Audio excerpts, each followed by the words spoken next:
प्रिय छात्रों, संविधान के टॉपिक में आप लोगों को इस समय चल कौन सा रहा है?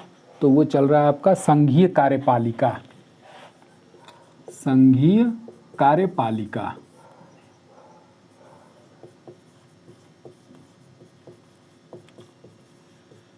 संघीय कार्यपालिका जिसको कि इंग्लिश में किस नाम से जाना जाता है?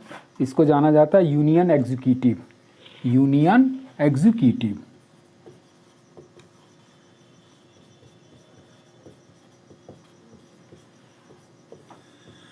और इसी संघीय कार्यपालिका के शुरुआत के चैप्टर में हमने बताया कि इस संघीय कार्यपालिका में कौन कौन शामिल होता है।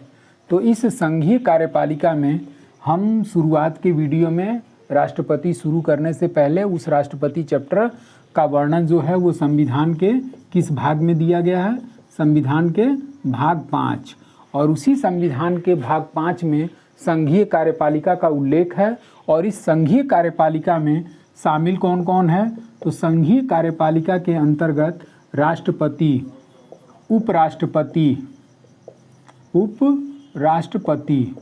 और मंत्रिपरिषद। तो इस तरीके से संघीय कार्यपालिका में राष्ट्रपति, उपराष्ट्रपति और मंत्रिपरिषद शामिल है, जिसमें हम लोग राष्ट्रपति के चैप्टर को पढ़ चुके हैं, उपराष्ट्रपति के चैप्टर को हम लोग पढ़ चुके हैं। अब हमारा जो टॉपिक बच रहा है वो कौन सा बच रहा है? मंत्रिपरिषद। तो इसी संविधान के भाग 5 के अध्याय 1 में मंत्रिपरिषद का भी उल्लेख किया गया है। और इस मंत्रिपरिषद का जो वर्णन है वो आपका इस मंत्रिपरिषद का प्रधान या मुखिया कौन होता है? तो ये प्रधान और मुखिया होता है आपका प्रधानमंत्री। और इसी भाग 5 के अध्याय का जो वर्णन है वो आर्टिकल 52 से लेकर के 78 के मध्य आपके अध्याय 1 का वर्णन किया गया है। तो इस तरीके से राष्ट्रपति पढ़ लिए, उपराष्ट्रपति पढ़ लिए। अब हम लोगों का जो संघीय कार्यपालिका का चैप्टर बचता है वो कौन सा है? मंत्रिपरिषद। और इस मंत्रिपरिषद का प्रधान या मुखिया कौन होता है? तो पीएम या मुख्य प्राइम मिनिस्टर मंत्रिपरिषद का मुखिया होता है। अब आते हैं सबसे पहले अनुच्छेद 53 पे। अनुच्छेद 53। और अनुच्छेद 53 ये कहता है कि संघ की कार्यपालिका शक्ति राष्ट्रपति में निहित होगी, परंतु अनुच्छेद 74 के अंतर्गत, मतलब अनुच्छेद 53 के साथ कौन सा पढ़ना है आपको? अनुच्छेद 74। और इसी अनुच्छेद 74 में ये कहा गया है कि इस 53 में हमने अभी बताया कि संघ की कार्यपालिका शक्ति राष्ट्रपति में निहित होगी, परंतु अनुच्छेद 74 के अंतर्गत राष्ट्रपति इस शक्ति का प्रयोग मंत्रिपरिषद के सहायता और परामर्श से करेगा। मंत्रिपरिषद के सहायता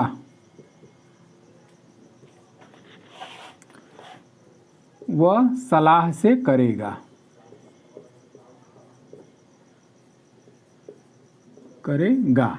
तो इस तरीके से संघ की कार्यपालिका शक्ति टोटल राष्ट्रपति को दे दी गई है अनुच्छेद 53 के तहत। लेकिन राष्ट्रपति इस शक्ति का प्रयोग स्वतंत्र होकर के नहीं करता है, बल्कि वो अनुच्छेद 74 के अंतर्गत राष्ट्रपति इस शक्ति का प्रयोग मंत्रिपरिषद के सहायता और सलाह से करेगा। ठीक। और इस मंत्रिपरिषद का प्रधान या मुखिया कौन होगा? तो वो आपका होगा प्रधानमंत्री। तो मुख्य रूप से हम लोगों को अब इसमें किसके बारे में पढ़ना है? तो प्रधानमंत्री के बारे में। अब ये 74(1) में ये चीज़ दिया गया है कि राष्ट्रपति इस शक्ति का प्रयोग मंत्रिपरिषद के सहायता और सलाह से करेगा। अनुच्छेद 74(2) में क्या चीज़ दिया गया है? तो अनुच्छेद 74(2) में ये दिया गया है कि मंत्रियों द्वारा राष्ट्रपति को दी जाने वाली सलाह को किसी भी न्यायालय में जांच के अधीन नहीं रखी जाएगी। मतलब जो भी मंत्रियों के द्वारा राष्ट्रपति को सलाह दी जाती है वो किसी भी प्रकार से न्यायालय में जांचाधीन नहीं की जाएगी। तो इस तरीके से आपका अनुच्छेद 74(2) हो गया। अब आते हैं अनुच्छेद 75 पर। और 75 में मंत्रियों के संबंध में उपबंध दिया गया है। मंत्रियों के संबंध में उपबंध या फिर इसको उपबंध को प्रावधान भी कह सकते हैं। तो अनुच्छेद 75 मंत्रियों के संबंध में उपबंध दिया गया है और इसमें संविधान के अनुच्छेद 75(1) में ये कहा गया है कि प्रधानमंत्री की नियुक्ति राष्ट्रपति के द्वारा की जाएगी। और जाहिर सी बात है कि मंत्रिपरिषद में अभी हम बताएंगे कि मंत्रिपरिषद में कई प्रकार के मंत्री शामिल होते हैं, जिसमें आपका प्रधानमंत्री हो गया और उसके अलावा आपका कैबिनेट मंत्री होते हैं, स्वतंत्र प्रभार वाले मंत्री होते हैं तथा राज्य मंत्री शामिल होते हैं। तो अनुच्छेद 75(1) में ये कहा गया है कि पीएम की नियुक्ति राष्ट्रपति करेगा। पीएम की नियुक्ति, और इस पीएम की नियुक्ति किसके अनुसार की जाएगी? तो राष्ट्रपति के द्वारा की जाएगी। नियुक्ति कौन करेगा? राष्ट्रपति करेगा। अब इस पीएम के सलाह पर अन्य मंत्रियों की नियुक्ति की जाएगी। अन्य मंत्रियों की नियुक्ति, और ये अन्य मंत्रियों की नियुक्ति कौन करेगा? तो अन्य मंत्रियों की नियुक्ति भी राष्ट्रपति के द्वारा की जाएगी। तो इस तरीके से अनुच्छेद 75(1) ये है, कहता है कि प्रधानमंत्री की नियुक्ति राष्ट्रपति करेगा तथा अन्य मंत्रियों की नियुक्ति प्रधानमंत्री के सलाह पर राष्ट्रपति द्वारा की जाएगी। सामान्यतः एक तरीके से ये देखा जाता है कि लोकसभा में जो भी बहुमत दल का नेता चुना जाता है, राष्ट्रपति उसी को प्रधानमंत्री पद की शपथ दिलाता है। उसके बाद से प्रधानमंत्री क्या करता है कि वो विभिन्न विभागों का बंटवारा करता है कि कौन से विभाग का मंत्री कौन होगा। तो प्रधानमंत्री के परामर्श से अन्य मंत्रियों की नियुक्ति राष्ट्रपति के द्वारा की जाएगी। तो इस तरीके से आपका ये 75(1) हो गया। अब आते हैं हम लोग अनुच्छेद 75(2) के अंतर्गत। अनुच्छेद 75(2) के अंतर्गत, और इस 75(2) में ये कहा गया है कि मंत्री जो हैं वो किसके प्रसाद पर्यंत अपना पद धारण करेंगे? तो प्रसाद पर्यंत। और ये जो प्रसाद पर्यंत धारण करेंगे अपना पद, वो राष्ट्रपति के प्रसाद पर्यंत पद धारण करेंगे। प्रसाद पर्यंत का मतलब क्या होता है? प्रसाद पर्यंत का मतलब होता है कि राष्ट्रपति जब तक चाहे तब तक वो अपने पद पर बने रह सकते हैं और जब चाहे तब राष्ट्रपति मंत्री पद से उन्हें हटा सकता है। इस पर क्वेश्चन और भी बने हुए हैं कि कौन सा पद राष्ट्रपति के प्रसाद पर्यंत ग्रहण किया जाता है। तो इसी चैप्टर में हम लोग पढ़ेंगे, एक महान्यायवादी होता है, जो महान्यायवादी के संबंध में उसके कार्यकाल का वर्णन नहीं किया गया है, और ये महान्यायवादी जो होता है वो राष्ट्रपति के प्रसाद पर्यंत अपना पद धारण करता है। इसी तरीके से राज्यपाल जो है, राज्यपाल भी राष्ट्रपति के प्रसाद पर्यंत अपना पद धारण करता है, जब चाहे तब राष्ट्रपति उसको पद से हटा सकता है। उसके अलावा जितने भी आपके मंत्रिपरिषद के मंत्री हैं, वो सभी मंत्री राष्ट्रपति के प्रसाद पर्यंत अपना पद धारण करेंगे। 75(3) क्या कहता है? अब अगला खंड आ जाता है अनुच्छेद 75 का खंड 3, और ये खंड 3 ये कहता है कि मंत्रिपरिषद सामूहिक रूप से किसके प्रति उत्तरदायी होगी।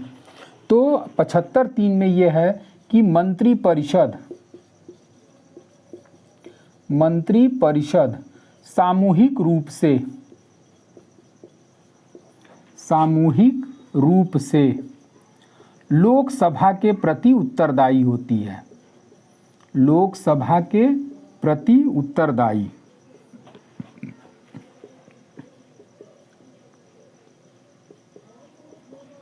मतलब ये हो गया कि लोकसभा एक समूह है और वो समूह में सभी क्या होते हैं? मंत्रिपरिषद के सदस्य शामिल होते हैं, और वो मंत्रिपरिषद सामूहिक रूप से किसके प्रति उत्तरदायी होगी? लोकसभा के प्रति उत्तरदायी होगी। इसका मतलब ये हो गया कि लोकसभा भंग तो आपका टोटल मंत्रिपरिषद भी क्या कर दी जाती है? भंग कर दी जाती है। अब जब समूह के रूप में यह लोकसभा के प्रति उत्तरदायी होती है, तो व्यक्तिगत रूप से किसके प्रति उत्तरदायी होती है? व्यक्तिगत रूप से। तो व्यक्तिगत रूप से यह राष्ट्रपति के प्रति उत्तरदायी होती है, क्योंकि राष्ट्रपति एक व्यक्ति मात्र है और वो प्रधानमंत्री के सलाह पर मंत्रिपरिषद को या लोकसभा को क्या करता है, भंग करता है। तो यहाँ पर 75(3) में है कि मंत्रिपरिषद सामूहिक रूप से लोकसभा के प्रति उत्तरदायी होती है, जबकि व्यक्तिगत रूप से वो राष्ट्रपति के प्रति उत्तरदायी मानी जाती है। राष्ट्रपति के प्रति उत्तरदायी। तो इस तरीके से आपका 75(3) हो गया। अब आ जाते हैं अनुच्छेद 75(4) के अंतर्गत। 75(4) और इस 75(4) में किसका वर्णन किया गया है, तो शपथ का उल्लेख किया गया है। शपथ किसको दिलाया जाएगा, तो मंत्रियों को। तो जितने भी प्रधानमंत्री के सलाह पर जितने भी मंत्री नियुक्त किए जाते हैं उनके शपथ का उल्लेख संविधान के 75(4) में दिया गया है। तो इस तरीके से आपका अनुच्छेद 74(1) ये कहता है कि राष्ट्रपति जो है संघ की कार्यपालिका शक्ति का प्रयोग मंत्रिपरिषद के सहायता और सलाह से करेगा। और 75(2) में ये कहा गया है कि जो भी मंत्रियों द्वारा राष्ट्रपति को सलाह दी जाएगी वो किसी भी न्यायालय में जांच के अधीन रखी नहीं जाएगी।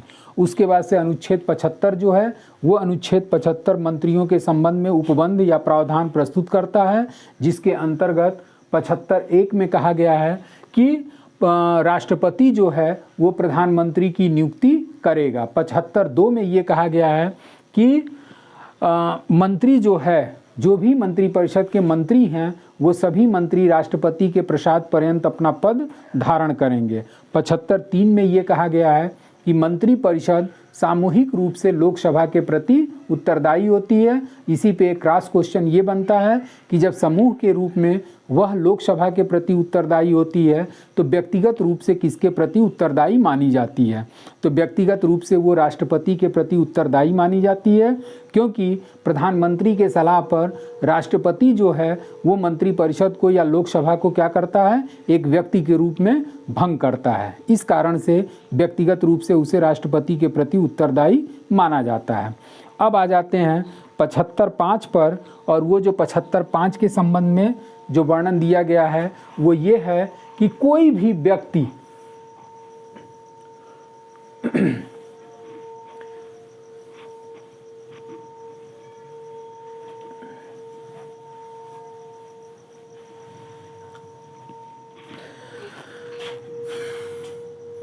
अनुच्छेद 75(5) और इस अनुच्छेद 75(5) में ये प्रावधान दिया गया है कि कोई भी व्यक्ति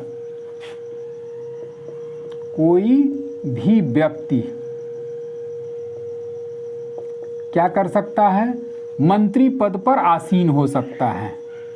मंत्री पद पर आसीन कोई भी व्यक्ति मंत्री पद पर आसीन किया जा सकता है, लेकिन ये मंत्री पद पर कितने समय तक बना रहेगा, तो ये 6 माह तक। अगर वह व्यक्ति 6 माह के भीतर किसी भी सदन की सदस्यता ग्रहण नहीं करता, किसी भी सदन की सदस्यता ग्रहण नहीं करता,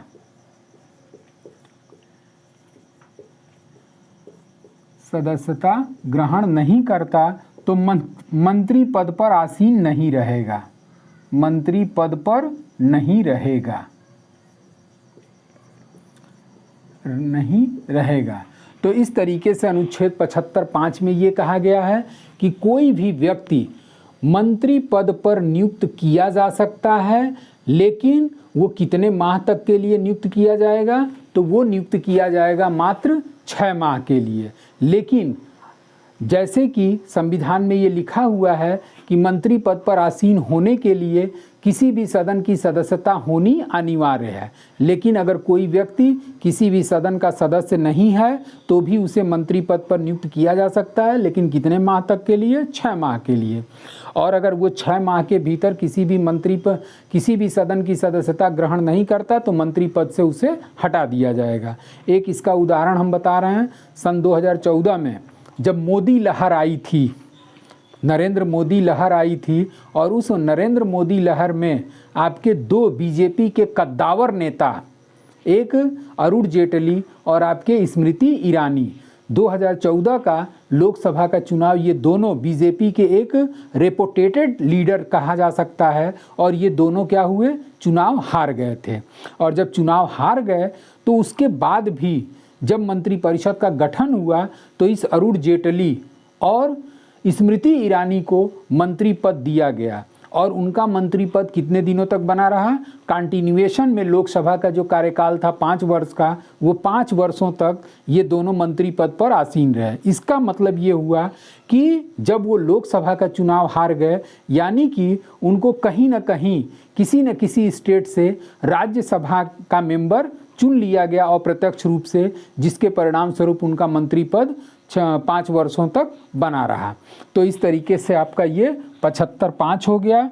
अब आ जाते हैं अनुच्छेद 75(6) पे, और अनुच्छेद 75(6) में किस चीज़ का वर्णन किया गया है, तो अनुच्छेद 75(6) में मंत्रियों के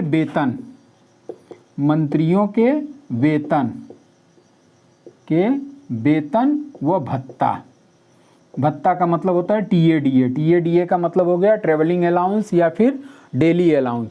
इन मंत्रियों को एक तरीके से आने जाने का खर्च, उसके बाद से खाने पीने का खर्च जो भी उनके पर आता है उसे भत्ता के नाम से जाना जाता है। तो इनका मूल वेतन अलग होता है और उसके साथ साथ आपका टीएडीए अलाउंस के रूप में अलग से प्रदान किया जाता है। तो इस तरीके से मंत्रियों के बारे में ये आपके अनुच्छेद 75(1) से लेकर के अनुच्छेद 75 के खंड 6 तक ये कुछ विशेष प्रावधान दिए गए हैं। अब आते हैं हम लोग अनुच्छेद 75(6), उसके बाद से कुछ जान लेते हैं कि पीएम, चूंकि मंत्रिपरिषद का प्रधान या मुखिया कौन होता है, तो प्रधानमंत्री। तो पीएम के अधिकार एवं कर्तव्य के बारे में जान लेते हैं। तो इस पीएम के अधिकार एवं कर्तव्य में ये कहा जा सकता है कि भारतीय शासन प्रणाली का यह एक सर्वोच्च अधिकारी होता है। तो पीएम क्या हो गया, भारतीय शासन प्रणाली का एक सर्वोच्च अधिकारी।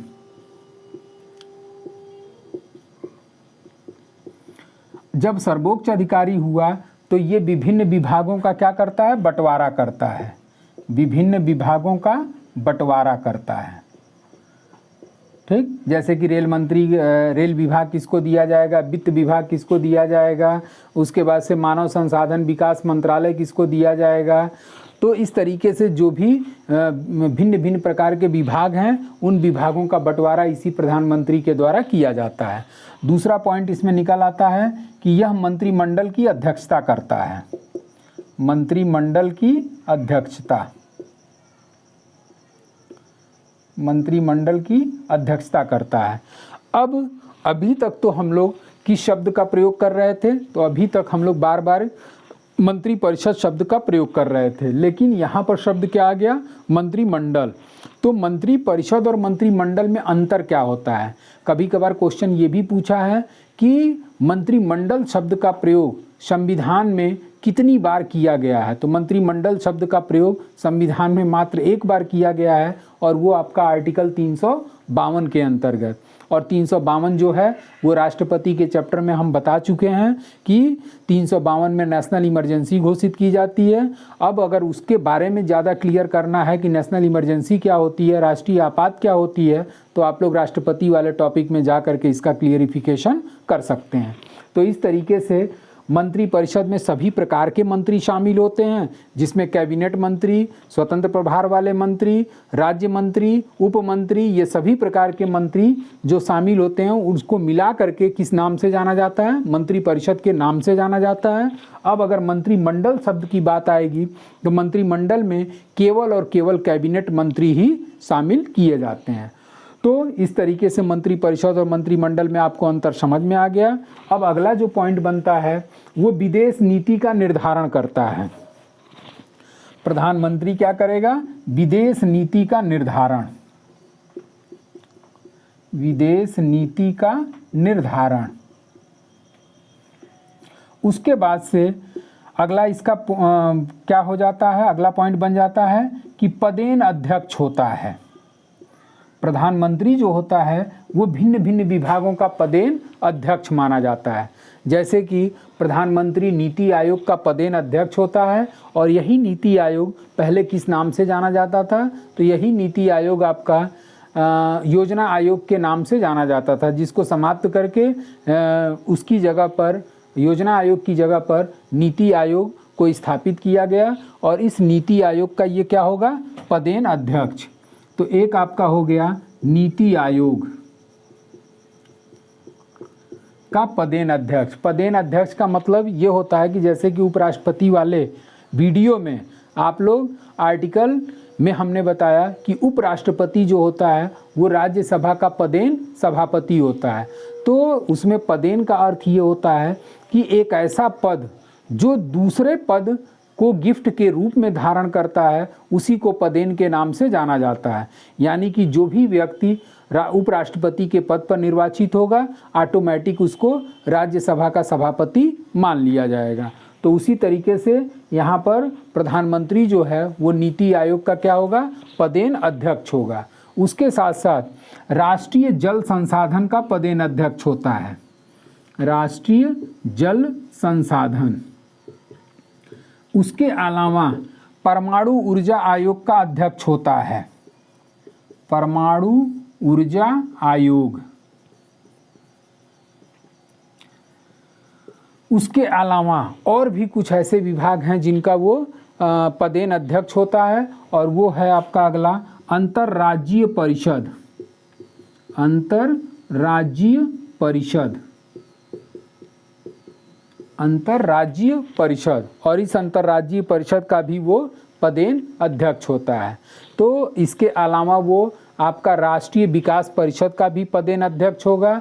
उसके साथ साथ राष्ट्रीय आपदा प्रबंधन प्राधिकरण का भी पदेन अध्यक्ष होता है। तो 2 पॉइंट और अगर आप लोग जोड़ना चाहें इसमें, तो आपका एक राष्ट्रीय विकास परिषद का पदेन अध्यक्ष, उसके साथ साथ राष्ट्रीय आपदा प्रबंधन का पदेन अध्यक्ष भी माना जाता है। तो इस तरीके से ये प्रधानमंत्री का कर्तव्य हो गया। उसके साथ साथ एक और पॉइंट इसमें ये होता है, अनुच्छेद 78 के अंतर्गत, ये आर्टिकल भी इसका डायरेक्ट कभी कभी पूछ देता है कि किस अनुच्छेद के अंतर्गत प्रधानमंत्री का ये कर्तव्य बनता है कि वो मंत्रिपरिषद से संबंधित सभी सूचनाओं को क्या करे, राष्ट्रपति को प्रदान करे। तो आर्टिकल 78 में ये कहा गया है कि प्रधानमंत्री का ये कर्तव्य है कि वह सभी कार्यकलाप की सूचना राष्ट्रपति को प्रदान करता रहे। उसके साथ साथ प्रधानमंत्री के सलाह पर लोकसभा को राष्ट्रपति द्वारा भंग किया जाता है। तो इस तरीके से ये प्रधानमंत्री के संबंध में हुआ। अब आते हैं हम लोग उप प्रधानमंत्री के बारे में। और जो उप प्रधानमंत्री का पद होता है, ये उप प्रधानमंत्री का पद आपका एक संवैधानिक पद नहीं है। यहाँ तक कि आप ये भी कह सकते हैं कि प्रधानमंत्री का भी पद एक तरीके से संवैधानिक पद नहीं माना जाता। अब संवैधानिक पद या गैर संवैधानिक पद का मतलब क्या हुआ, तो ऐसा पद जिसका वर्णन संविधान के किसी अनुच्छेद में किया गया है, वो संविधान द्वारा दिया गया पद माना जाता है। जबकि ऐसा पद जिसका वर्णन संविधान के किसी अनुच्छेद में नहीं किया गया है, उसे गैर संवैधानिक पद के रूप में जाना जाता है। जैसे कि पिछले क्लासेस के वीडियो में आप लोग देखे होंगे कि कहीं ना कहीं किसी न किसी आर्टिकल में किसी पदाधिकारी का नाम आता है। जैसे आर्टिकल 52 के बारे में हमने बताया था कि आर्टिकल 52 में ये कहा गया कि भारत का एक राष्ट्रपति होगा। आर्टिकल 63 में ये लिखा गया है कि भारत का एक उपराष्ट्रपति होगा। आर्टिकल 76 में ये कहा गया है कि एक महान्यायवादी होगा। आगे भी राज्यपाल के संबंध में ये कहा गया है कि प्रत्येक राज्य का एक राज्यपाल होगा। तो इस तरीके से ये सभी पदों का वर्णन किसी न किसी अनुच्छेद में किया गया है, जबकि प्रधानमंत्री और उप प्रधानमंत्री के संबंध में किसी अनुच्छेद में इसका वर्णन नहीं किया गया। इस कारण से इसे गैर संवैधानिक पद के रूप में जाना जाता है। तो उप प्रधानमंत्री का पद जो होता है वो राजनीतिक परंपरा के आधार पर इसकी उत्पत्ति की जाती है। अब राजनीतिक परंपरा के उत्पत्ति के संबंध का मतलब क्या हुआ, मतलब ये हुआ कि अगर मान लीजिए गठबंधन की सरकार बनती है तो जाहिर सी बात है कि दो पार्टियों के लोग जिसका थोड़ा सा ज़्यादा सांसद हैं, उसके बाद से सेकंड रनर अप जो पार्टी उनको समर्थन दी है, तो दोनों पार्टी के लोग चाहेंगे कि हमारे पार्टी से व्यक्ति क्या हो, प्रधानमंत्री बने। तो इसी गतिरोध को दूर करने के लिए, उनको सेटिस्फाइड करने के लिए एक पार्टी से व्यक्ति प्रधानमंत्री नियुक्त हो जाता है और दूसरे पार्टी से व्यक्ति क्या हो जाता है, उप प्रधानमंत्री नियुक्त कर दिया जाता है, ताकि किसी प्रकार का कोई गतिरोध उत्पन्न न हो।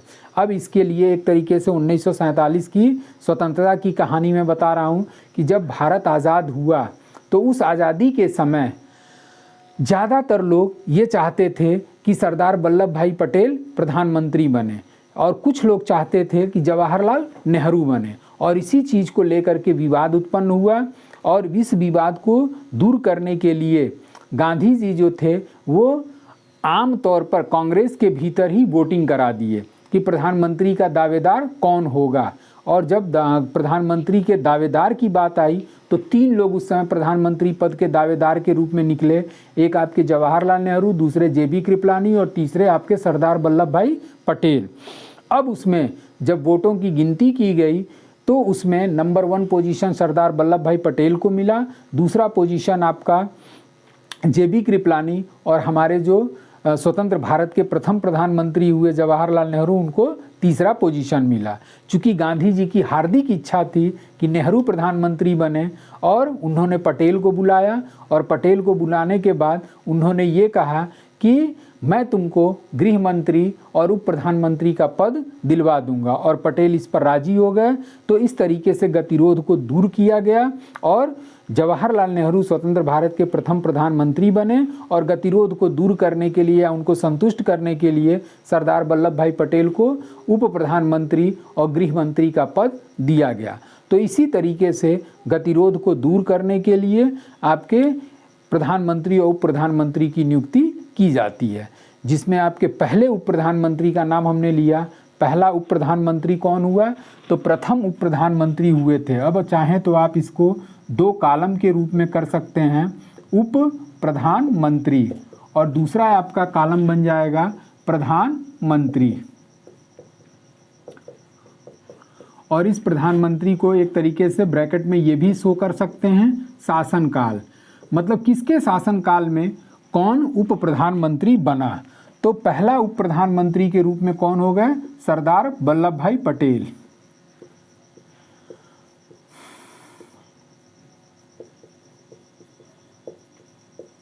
और किसके शासनकाल में बने थे, तो वो बने थे JL नेहरू के शासनकाल में। अब आ जाता है दूसरा नंबर कि दूसरा उप प्रधानमंत्री कौन बना। तो दूसरे उप प्रधानमंत्री के रूप में आए थे मोरारजी देसाई।